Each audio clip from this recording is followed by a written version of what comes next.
Okay, thanks again, everyone, for joining. My name is Dan Yeaw. I work at Ford Motor Company. I'm going to give a talk on improving Python speed with a bit of Rust. Thanks so much again for joining Michigan Python. This will be a lot of fun. So the importance of speed. It can be easy to focus on execution speed for Python when you're developing something. I think one of the real big advantages of Python is development speed. And so I think that's also really important.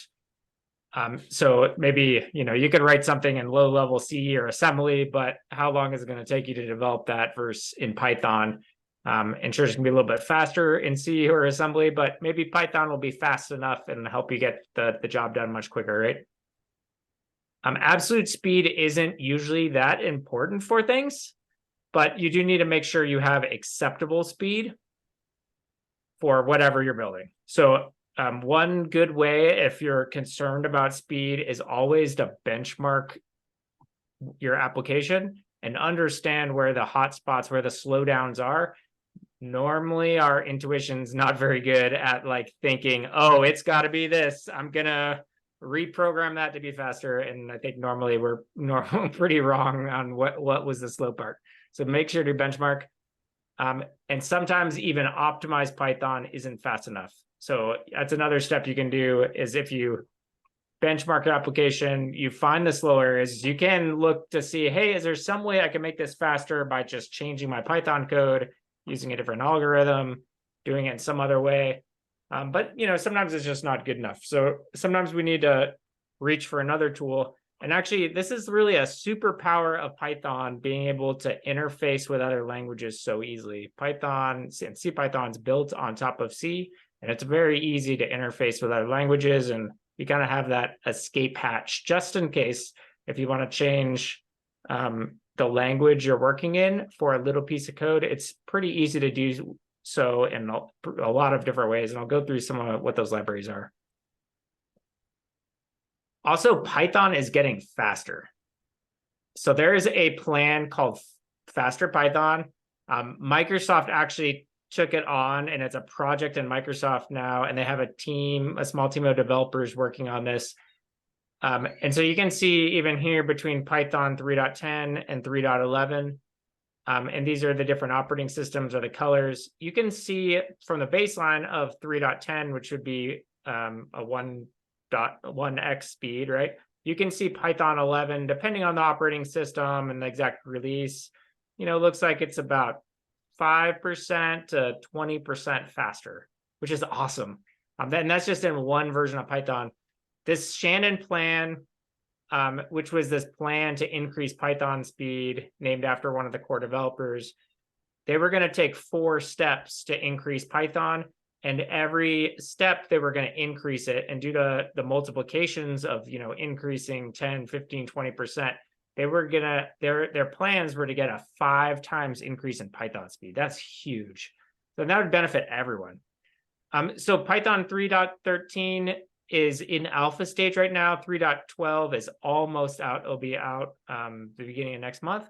And 3.13, they did a lot of work in 3.12. I don't think they made many optimizations, but I think they laid the groundwork for all of this type of stuff. So they're adding things like a tier 2 optimizer that's really going to optimize how things run and how it compiles.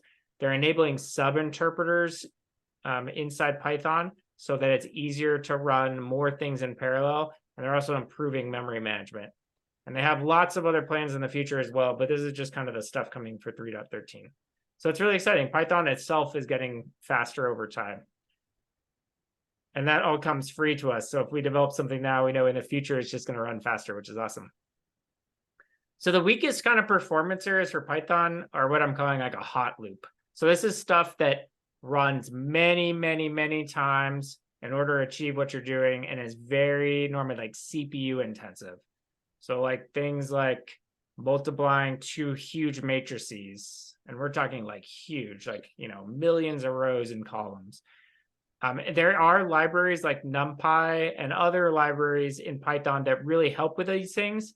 because those libraries are often built very fast underneath. So they're like built on top of C, for example, and super optimized for some of these calculations, which is good, but sometimes still things might not be quite fast enough. Why these hot loops are so important is because they're often doing something over and over again as fast as you can. And some of the overheads of Python being an interpretive language and having to call functions and check that the types are correct and all that type of stuff adds up over time, right? So, and these are some other examples. String searching for very large strings. So you're iterating over this whole huge string. If you're like indexing or compressing huge files, calculating large numeric values, rotating 2D images or matrices. There's a library called OpenCV that can help with the image side of things, or maybe like, cryptographic calculations, large like cyclic redundancy checks and stuff like that. So these are just some examples, but if you can kind of imagine your head, especially like these like complex calculations you might do in like data and numerics and data science and stuff, might be kind of slow if you have to do a lot of them and the numbers you're crunching are very large. Before I jump into this, I wanted to mention something about Rust. And actually, it came up even more last weekend. And at one point, I was like, I'm not going to even give a talk on Rust anymore, but I decided to keep on doing it. But I wanted to bring up an issue that I thought was like kind of concerning. So Rust leadership since May has had some leadership issues. They invited someone named Jean-Haid Menade, who is actually an editor of the C standard, like an expert at programming, to work on a topic called Rust reflection. And they also invited him to give a keynote at RustConf, which is their largest top tier conference. And they invited him to give this talk. And then after they invited him, they revoked the invitation for him to give a keynote. And they didn't handle this well at all. Instead of giving like a sincere apology and try to make changes on how they deal with things, all they did is kind of release basic statements and really like are still arguing online about like details of what happened. And to be honest, I think the leadership system allowed this to happen is racist. They invited this predominant, editor of the C standard to give a keynote, and then they revoked it on him. And I don't think that's right. And so it gives me a little bit of pause about using or talking about Rust. So I just wanted to put that out there. I think Rust leadership needs to do better. And now I'm going to dive into, Rust. So Rust is a programming language. It focuses on safety and performance. This is how you do the classic hello world. So this fn is to create a function. And so this function is called main, very much like Python. You can see a little bit something different than in Python is we have curly braces, which is very similar to, like C-based languages. And then it's calling this print line, println macro. That's with the exclamation point. It's calling this macro. And then it's passing in hello world. And then to close the statement, there's a semicolon. So that's like the hello world in Rust, if you're not familiar with what Rust looks like. So Rust focuses on concurrency. You can see on the left-hand side is C Python, and on the right-hand side is Rust. These are kind of like comparing the two languages. So C Python is dynamic and strongly typed, and Rust is statically typed. And that means when you use Rust, it needs to be compiled into machine code. On the left-hand side, C Python is interpreted. It's also somewhat compiled as well, but it's compiled into bytecode, not machine code. So that's like those PYC files that you might see around on your computer after you run a Python program. It's Python has compiled it into bytecode that then it's easier to run. C Python also has limited concurrency. It has something called the GIL, the Global Interpreter Lock. And this is how it ensures that an interpreter has control over the memory at once, and it doesn't get into like race conditions and try to read and write to memory that another interpreter's using. But that can slow down if you want to do things in parallel. Rust is really built on this concurrency, so it has threads and message passing, and it's really built around this capability. And there's actually a project in CPython right now to remove the GIL or make it make it optional, and they're working on that right now as part of, I think, those overall faster Python efforts. So that's also exciting. CPython uses something called reference counting for memory. So if you create an object, it adds a reference to that, and it adds a count to it and says, oh, this object has one reference. And then if you assign something else to that same object, it'll add another reference count to it. And then as you remove those objects, the reference count decrements. And then when there's no more references to the object, then the memory is freed. So that's how CPython is able to manage memory. Rust doesn't do that. It uses another technique called ownership. And it does this ownership and tracking of memory at compile time. So that's an advantage as well, that in CPython, this adds a little bit of overhead where it has to keep track of where the references are and how many objects there are, and count up and down these things in free memory. Rust does that all at compile time. So it already has figured out where all the memory is going to be, who has ownership of it at what time. And so it doesn't need to do that at runtime. So that's another advantage on the concurrency front, because that's a speed up right there, that it doesn't have that extra overhead. By the way, there's also another type of memory management thing called garbage collection. Maybe I won't go into that, but that's kind of like an alternative to this reference counting that CPython uses. So we could talk about other options for having fast Python besides using Rust, and there's quite a few. These are just some of them. So these are JIT compilers, which stands for just in time. So this is where we're actually compiling Python ahead of time instead of at runtime. And so there's actually an implementation of Python, and it's like pure Python. So even like the standard library and all that stuff is all written in Python. So you can use this directly. So it's a runtime. You can download PyPy and use, PyPy 3.10 and just use it like you would normal Python. So it has this runtime optimization using this just-in-time compiler. Maybe some disadvantages. It's not the normal CPython runtime that you download from like python.org. It also has larger resource usage of the runtime based on the technology it's using. And for some of these other options, it's not as performant of them. So you do have to use a different version of Python to use PyPy, but it's almost like free optimization in a way as well. You can just plug in, you just use this different runtime and your code will normally run faster. So that's kind of cool. There's Numba. This is used a lot in the data science land. And so it's a Python extension that, once again, features this JIT compiler, and it often targets things like NumPy. So it, once again, does these runtime optimizations. In order to make use of it, you just have to import Numba and add decorations to your functions that already exist. And I guess the cons of this is you normally can't optimize everything. So it doesn't support all of the Python language, but that might be okay. You might just need to be able to optimize a single function or something, right? So that might be fine.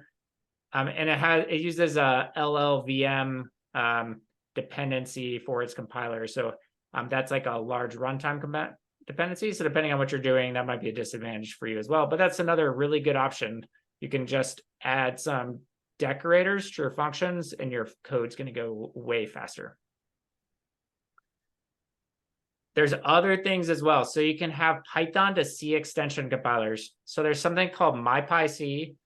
MyPy itself is a type hint system for Python.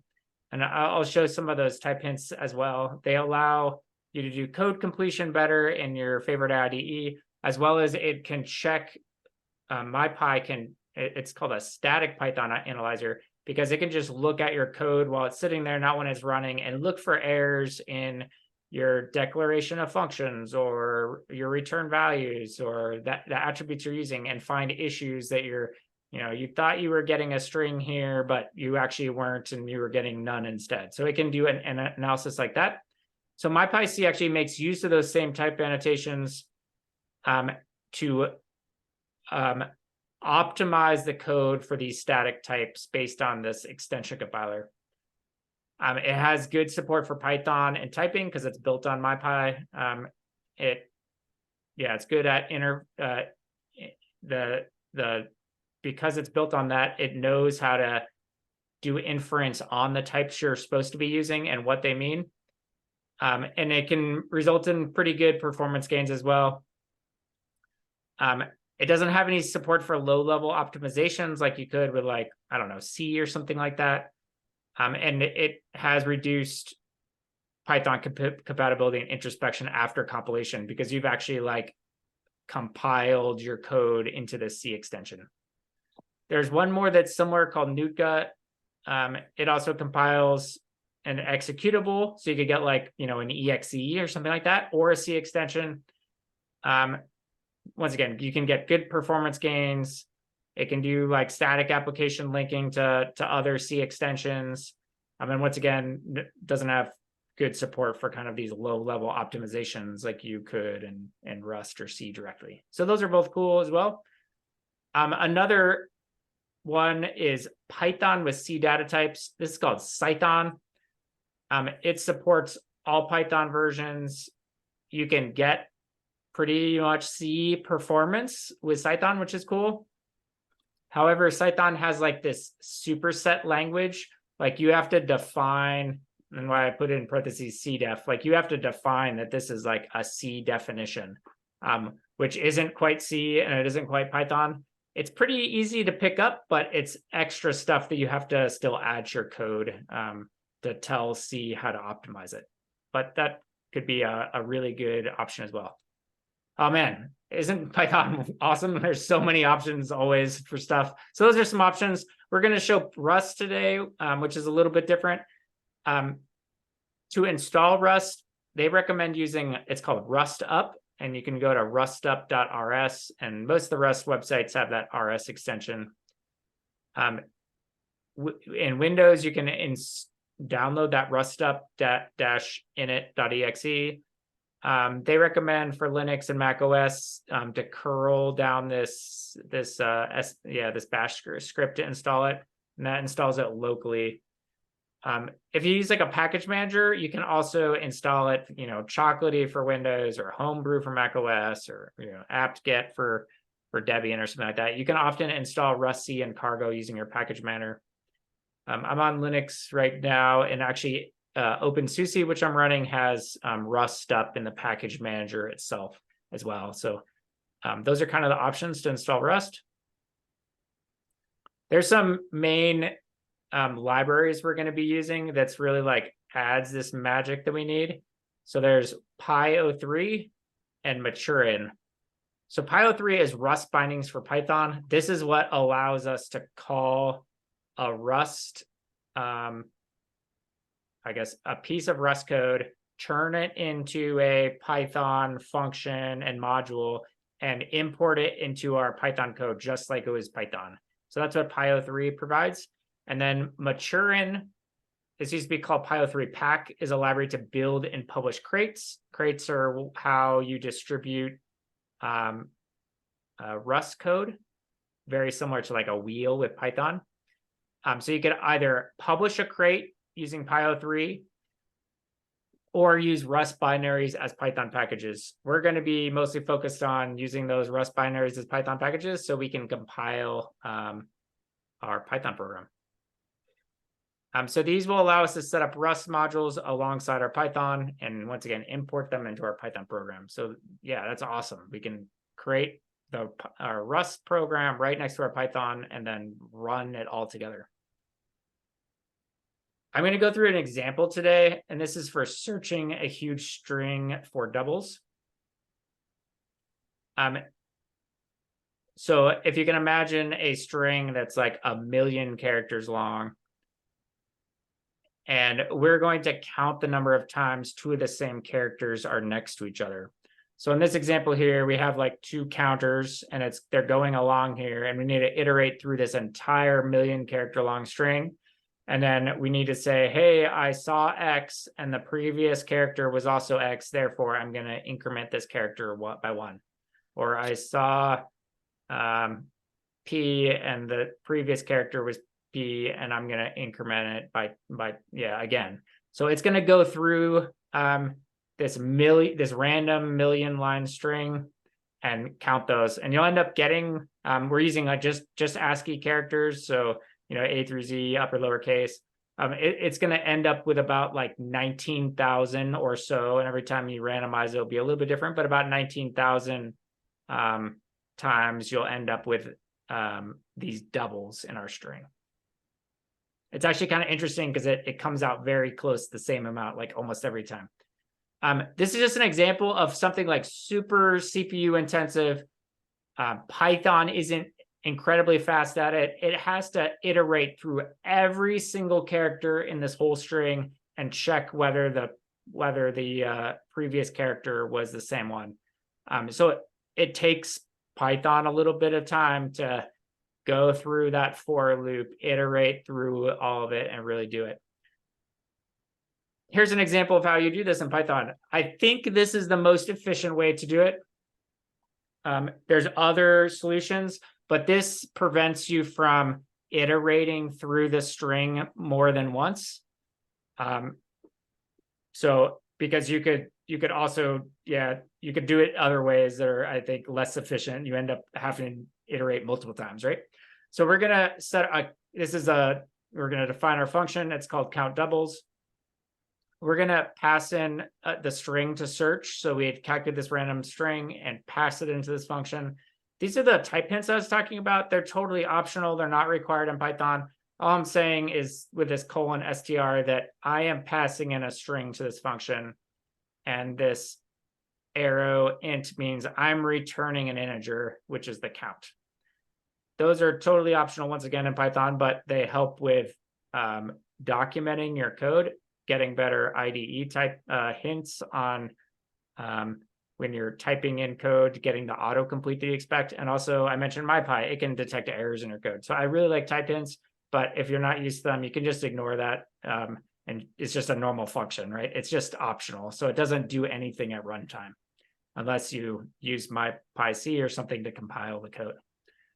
Okay, so we're going to set the count to 0 at the beginning. We're going to create this char2 and set it to none. And then we're going to do a for loop. So we're going to loop through this string to search, and we're going to use that first arrow I showed is going to go character by character, and we're going to call that char1. So this is going to increment char1 through every single character in that string. And then we're going to check if character 1 is equal to character 2. And if it is, we're going to increase the count by 1. And then we're going to set character 2 equal to character 1. So the first time we go through character 2 equals 1, we're going to get the first character in the string. Of course, character 1 doesn't equal character 2 because character 2 is none. And so we're going to set character 2 equal to the first character as well. So then we go back through the loop again. Now we go to the next character, the second character in the string, character 1, depending on what the first two characters are. Let's say they're not doubles. Character 1's not going to equal character 2. And then you're going to set character 2 to that second character in the string. Maybe I'll pause there for a second. Is there any questions online, anyone?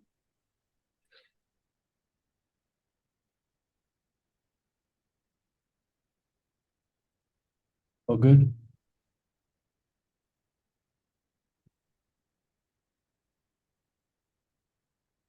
Okay. So this is how you would do this in Rust. And a couple of these things, it looks a little more gnarly than Python, but it is pretty similar. So you notice at the beginning, this is our equivalent of importing a module with Python. We're going to say we want to use this, and we're doing a star import. And this is Pyo3. This is that Rust library that we're using to bridge between Python and Rust. And so this Pyo3, and then this prelude module, and then we're importing everything. We need to mark our function we create in Rust. So this is all one function in these brackets, right? and we're actually marking it and telling it it's this Python function. So that's what this is doing. And once again, some of the stuff, this isn't part of the Rust language. This is part of Pyo3 that we can mark this function as a Python function. So then we define a function, fn, count doubles, just like we did with Python. Here, this first argument, we're actually passing in the Python interpreter into this Rust function, so that the Rust function has access to the Python interpreter. Why does it need that? Well, we said it has the global, the GIL, the global interpreter lock. So we need to actually pass in the Python interpreter into the Rust so it can is able to execute with the Python. Then we're passing in the string to search just like we did, and it's giving a reference to a string. That's what the str is. And just like Python, it has type hints as well. So, yeah, same thing, right? And this return value is a pi result. So that's what Python is expecting, is this object called a pi result. And we're also telling it the size of the pi result, this unsigned 64. And so at the end, when we return a value, it needs to be in the form of this pi result. And once again, this pi result comes from Pyo3. So the Python and pi result come from Pyo3 directly. Okay, so then let is how we create a variable in Rust. So we also need to tell Rust that it's mutable. That means it can change, and we need it to change because we need to pass in a string to it, and it needs to be able to be modified, right? So we're actually going to change this string to search into bytes in Rust. And then we're going to set this char2, which is mutable, to this chars.next. So we're going to the next value of it. And so we're doing the for loop just like we did in Python. So Rust has a for loop as well. So we go for char1 in chars, which is once again that byte. This is a byte string. And you're checking if char1 equals char2, then you increment the total and then set it to char2 equals char1. Very, very similar to what we did in Python, right? Looks very similar, except more brackets and yeah, different things on how you set variables and stuff, right? I'm definitely not an expert in Rust, but you know, a little bit of practice, you could probably figure out how to write something like this one function in Rust and get it to work. So I'm not too scary. And then this is actually what defines the return value. Because it doesn't have a semicolon at the end, it means that this value is actually returned here. And this OK is actually this pi result that's being returned. So it's returning this pi result of the total. Remember, U64 is expected. This is also U64. And we're sending an OK result that the calculation was good, and along with a total. So it's this pi result's kind of wrapping the value we're sending back.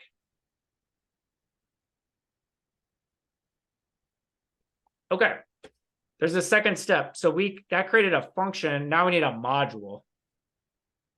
If you're familiar with a module, that's like a file in Python. And so we need to create a module so we can import it into our Python program. So very similar, we declare that this is a Pi module based on Pyo3, what it provides, and we define this as a function.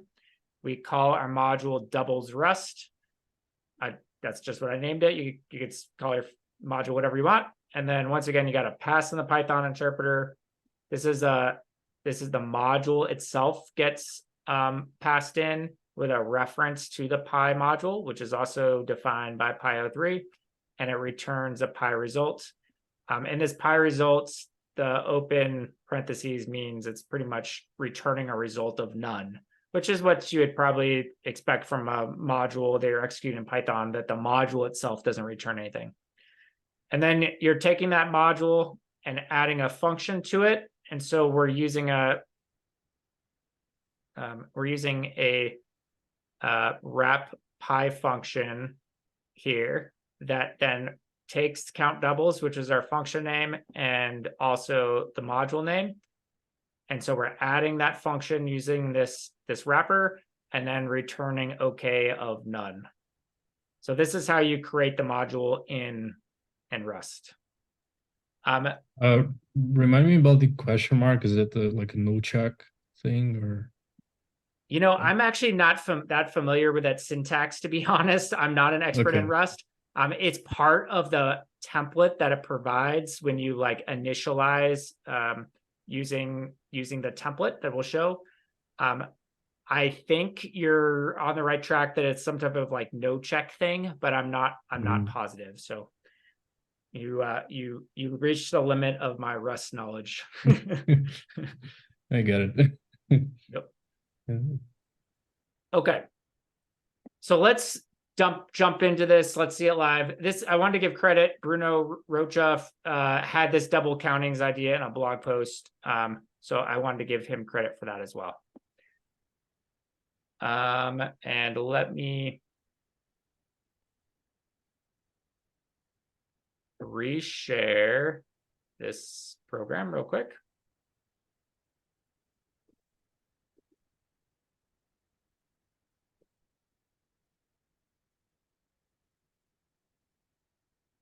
Okay, I think everyone can see.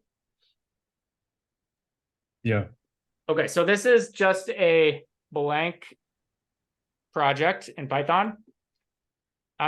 So we want to install Maturin, which was, remember this Pio3 pack thing that allows us to set up our project and make it really easy to add the Rust in.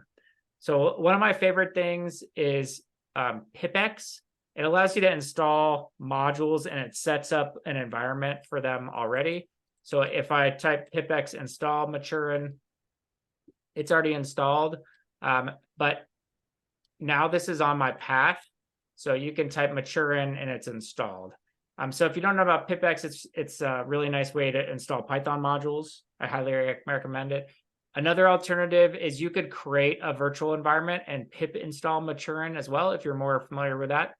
But now we have Maturin installed locally, and this is just a blank project, right? So now we want to make use of it in with our Python and our Rust program. So that's kind of how the initial setup works. What you do is type Maturin init, and this is how you set up your project to use Rust. So you could have a big Python project that already exists and type Maturin init on one that already exists, and it'll set it up to have the Rust next to the Python. In this case, I don't have a big program, but you'll get the idea. It's asking what kind of bindings you want to use. So it has a few different options. Maturin actually supports more than Pio3. You can use CFFI and Rust, CPython and stuff. But for this project, we're using Pio3 for our Rust. And so it says it's initialize the project. You can see it created some more files in our project. So main was there before. That was just a little hello world that PyCharm created. There's also a pyproject.toml. Some of you might already be familiar with the pyproject.toml. It's kind of like the modern way to the modern setup.py. And Maturin uses it as well. So like if you're familiar with Poetry, is a Python library that allows you to manage your project. It also uses a pyproject.toml. It's in this toml format. This is kind of what it looks like. And you can see it added a build system to our project called Maturin. So if you then pip install this project that we've created, so if we type like pip install dot, right? It would use this Maturin as a build backend to build your Python. And then Maturin knows how to build the Rust that goes along with it. And then also it's telling you a feature that it sets up automatically is this extension module. So it already kind of set this up for you to be able to pip install the Rust with the Python, in other words. What Rust uses for managing its dependencies is this cargo.toml. So cargo is the pip of Rust. So it's how you install other dependencies. And I think PyCharm was in the background, I guess, creating a lock file for it and as well. But this is like the dependency list for Rust you need. So it's saying, hey, we have a dependency on Pio3. Pio3 is actually a Rust crate. It's Rust. So we're actually installing Pio3 as a Rust package using cargo, and it's defined that that's a dependency. It also puts in the name of your project. We call this one doubles2. And it uses this crate type, this C dynamic lib is the crate type that it uses to set it up. Maybe things that watch out for, you need to make sure the name of this library matches your library name of your Python project. There's also a lock file. What this lock file does for Rust is it looks at all your dependencies. For example, we had Pio3 as our dependency, and it looks at all their dependencies, and then it locks those dependencies so you have a reproducible environment. So it looks like things like Pio3 depend on all these other libraries, and you can see the version number and actual the checksum of that version as well. So you can see all the dependencies, and it locked them and said, this was the environment we created. And then you could tell it, hey, I want to update my dependencies or my environment. It also created a source file. This is actually a sample Rust that it starts with. This would be a project to sum two numbers as a string. Very similar to what we saw before. You have your definition of a Py function, definition of a Py module. The functions are a little bit simpler. You're just adding two things and making it to a string. And then once again, wrapping it, right? So this is what it just like comes out of the box when you type in mature in it. It's also, you could see like, this is it like actually building and compiling everything. That's what this target directory is. So we could probably ignore that, but it's actually compiling the Rust code that we have.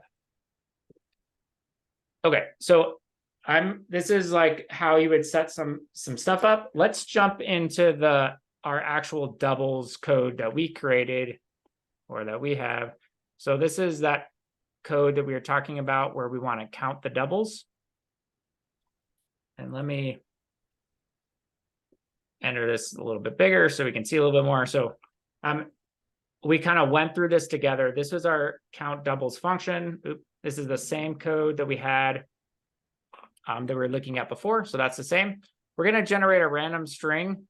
And the way we're going to do that is we're going to join an empty string. And then there's a standard library module called random that we're importing. And we're asking for a random choice. And we're passing in to a random choice a random from the string module ASCII letters.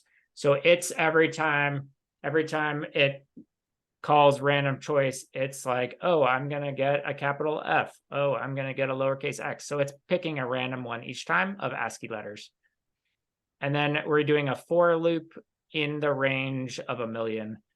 The underscore is there because we don't care what the name of the variable is. We're not using the variable in the rest of the assignment there. So we're using an underscore there.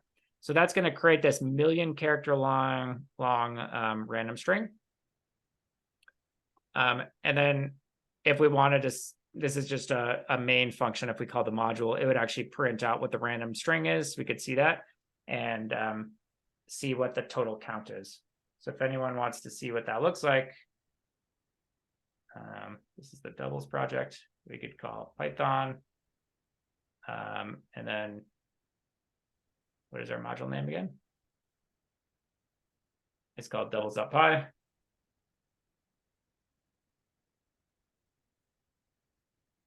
And so it generated this huge string randomly. And every time we do this, it generates a whole new random string that's completely different, right?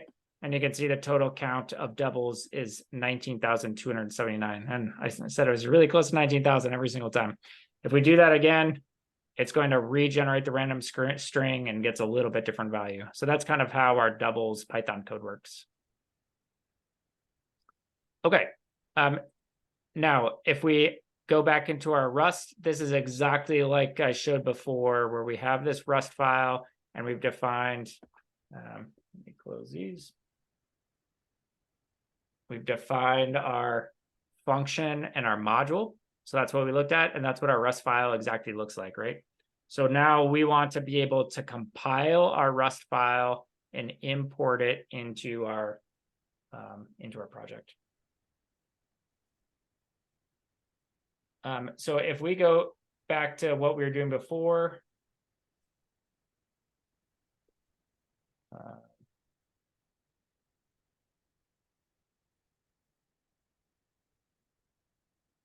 sorry, 1 second. So if we go to our PyProject.toml, remember we're calling maturin. So our thing's called maturin, and we could type maturin run. Oops. I got the command wrong apparently. If we look, okay, so it's build build new init. Okay, so I got the command wrong. So it's maturin build. So what this is doing is going through and actually building the Rust. Notice it says it found the PyO3 bindings, it found CPython. It's using the build options from there. So it's compiling this doubles Rust. Remember that was our, if we go back to our library here, doubles Rust was our module name. It compiled that.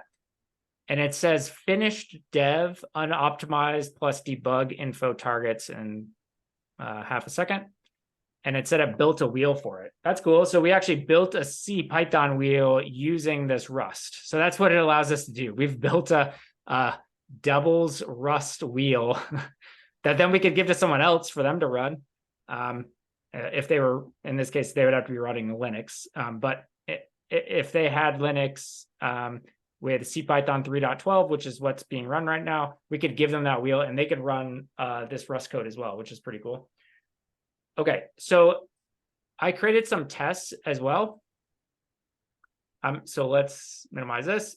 So these tests are just checking that our count doubles works correct. So if you pass in EE to count doubles, it should equal 1 because that's 1 count. Or if you just have a single character, you should get 0 doubles. So that's just like a simple, like, I don't know, smoke test or something. And then I thought it'd be good to benchmark this. So we actually, PyTest has a module called benchmark. So we want to, in our dependencies for Python, we want to pip install pytest/benchmark to use this benchmark module. And what that does is we can create a test called test pure Python, and we pass in benchmark, which is this PyTest plugin, and then we tell it what we want it to run. We want to run count doubles, and we want to pass on a random string that we created in our doubles py file, right? The random string here. This is the pure Python one, and then we could do it for Rust as well. So we're importing doubles Rust. We're calling count doubles, which is our function we had there, and then we're also passing in the random string. So so once again, you want to pip install pytest benchmark. I already have it, right? But if you didn't have it, that needs to be installed as part of your environment. So we can run pytest, and let's check out what the results are.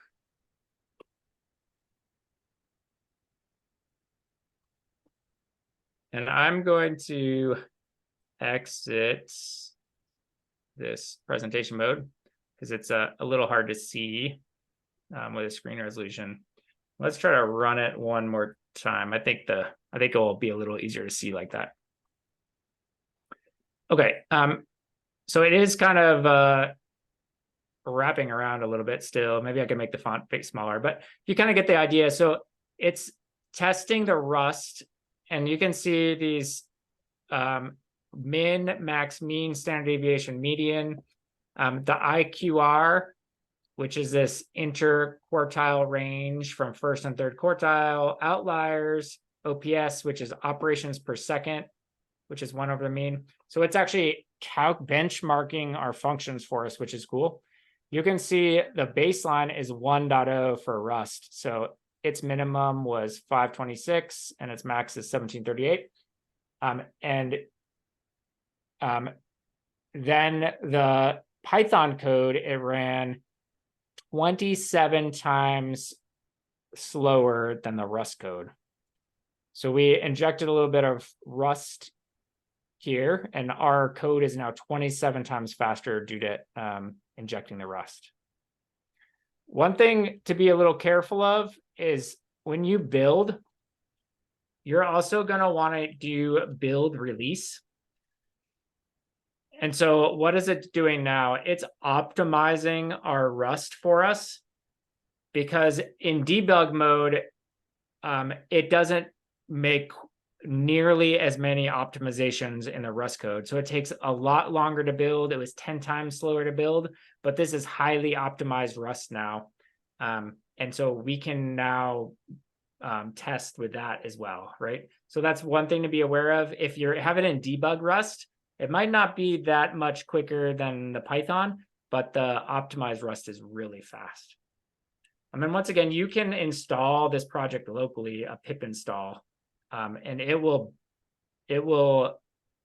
rebuild the wheels for the doubles Rust using that build backend, just like you would for a Python module. And we can also run our benchmark again. I think it was already using a release version of the optimized wheel, but we can see if there was any change. And I'll see it's about the same. If we had installed like the non-release version, it would be much slower. So just something to be aware of. Okay, so this is kind of the project. So I've shown how to create this library in Rust. We've taken a fairly simple example of something that was not very fast, CPU bound our computer to calculate this look for doubles in this million long string, and see how we can make it 20, just that one function, we can flip that to Rust and make it 25 times faster. And the Rust is able to really optimize around that tight loop and then compile in all the optimizations for us. Some of the other options I went through in the presentation, like Numba, would probably give us similar performance. So this isn't the only option, but it seems like a pretty nice one. And it's also kind of fun playing around with a new language like Rust and learning a little bit about that as well. Is there any questions, anyone?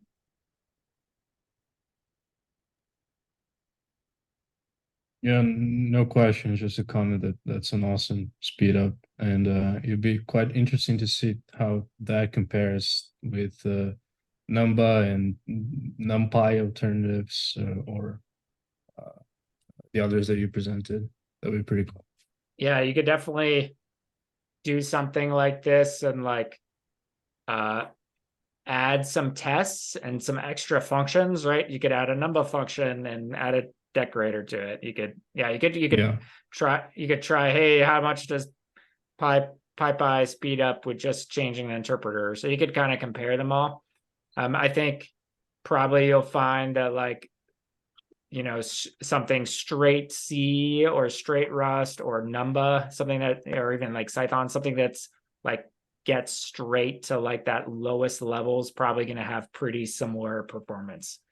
Because it's all getting compiled down to like this highly optimized version of your function. So yeah, isn't this awesome that Python has so many ways to like optimize something if you really need it, and then the rest of the time, yeah, you have this wonderful language to write quick, easily readable stuff with, and then if you really need to, you kind of have that escape hatch. So I really love that about Python. Yeah, it's pretty awesome.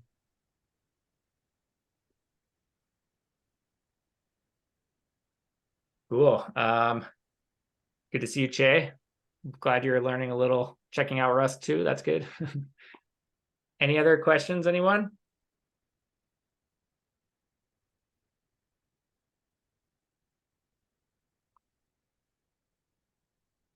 So this works well for CPU bound operations, I guess, right? Do you know if Rust supports like GPU operations like natively, or like those massively parallel operations, like if it's feasible at all to do that in Rust?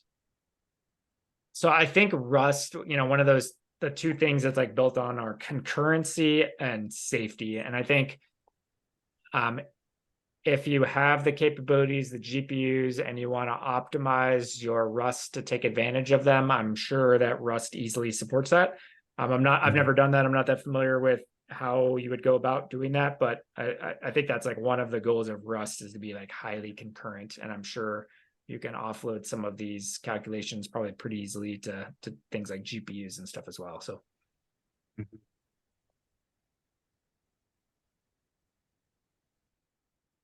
All right, any other questions, anyone?